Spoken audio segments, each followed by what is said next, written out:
take a ride with me. We're going to CT Raceworx to go check on the race car. The irony is we're taking a hybrid electric to go check on the LSX gas guzzler.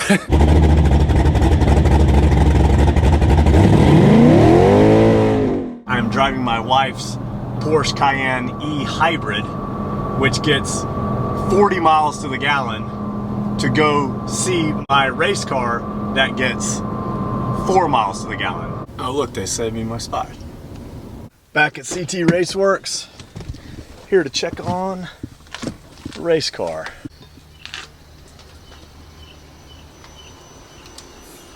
All right, so let's walk around and look at some of the damage. There was a gusset added in at some point that had re-cracked. I was kind of working on some of this hardware and we noticed a crack going through this chassis tube.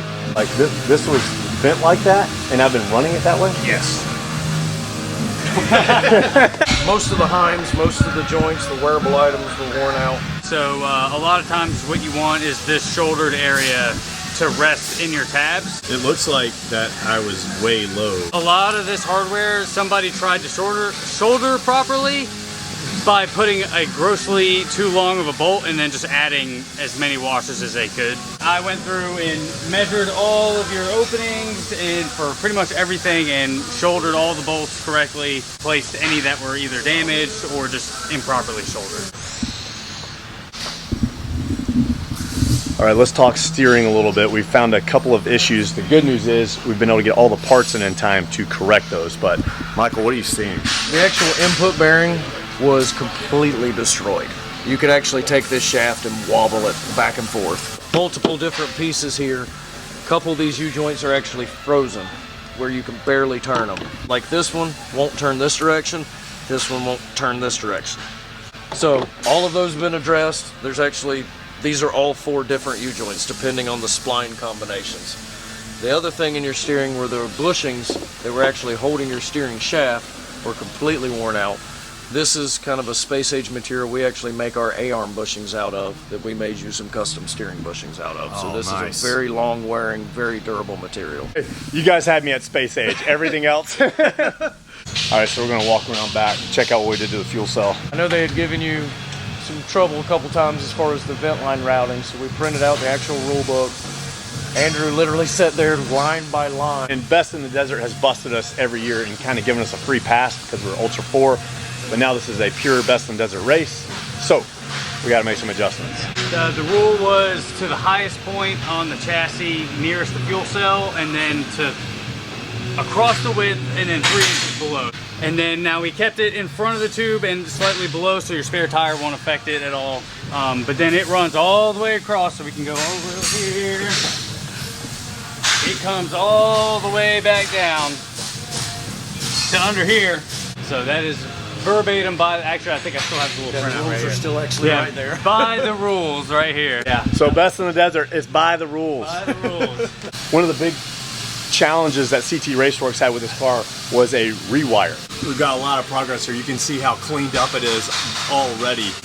And a lot of this was just unused as well. Yeah. Beyond how much wiring from this old radio. Yeah, and that was the old radio. We're going through all the new rugged radio parts that are going on the car. It's insane the difference in the technology over like 8 years. This is crazy. This is the old radio, old pumper setup. This is the new, a fraction of the size and twice as efficient. All right, heading into the office for a parts breakdown. There's a parts list of what we've ordered.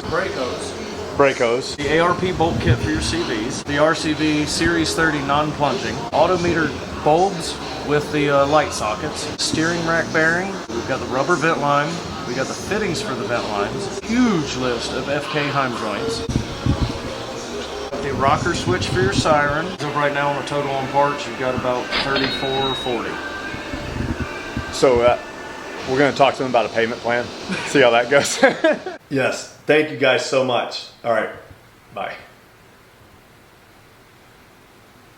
It is official. We are part of Team Baja Pits. What an anxiety relief. These guys have been awesome. They've already started to walk me through the process. So Baja Pits essentially is a professional race pit crew. By being a part of it, I now have access to all of their resources. They're going to man every single pit stop between Vegas to Reno.